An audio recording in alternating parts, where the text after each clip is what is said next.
এগুলো গেল ইসলামের দিক। আবার এগুলো করার জন্য তিনটা জিনিস দরকার, শুধু তিনটা জিনিস। আমরা অনেক সময় পিছনে পড়ে যাই, আর্থিক কথা চিন্তা করে, অনেক সময় পিছনে পড়ে যাই লোকবলের কথা চিন্তা করে, অনেক সময় পিছনে পড়ে যাই যে সামাজিক পারিপার্শ্বিক অবস্থার কথা চিন্তা করে। এই তিনটা বিষয় আসলে কোনো বিষয় না। এই তিনটার বিপরীতে আরো তিনটা জিনিস আছে।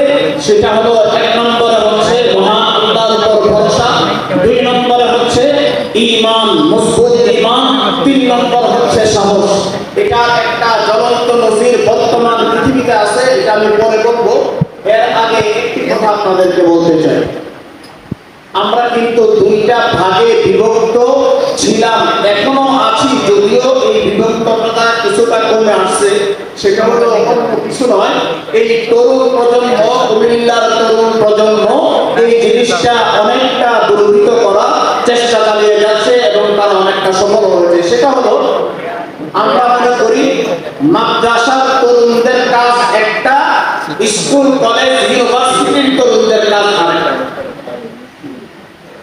মাদ্রাসা যারা তরুণ আছে তাদের মন মানসিকতা অনেকটা এমন যে আমরা হুজুর হইয়া মসজিদে ইমামতি মুয়াজ্জিন করব, বিভিন্ন জায়গায় ওয়াজ মাহফিল করব আর দাওয়াত খাইব, আর কোনো কাজ নাই।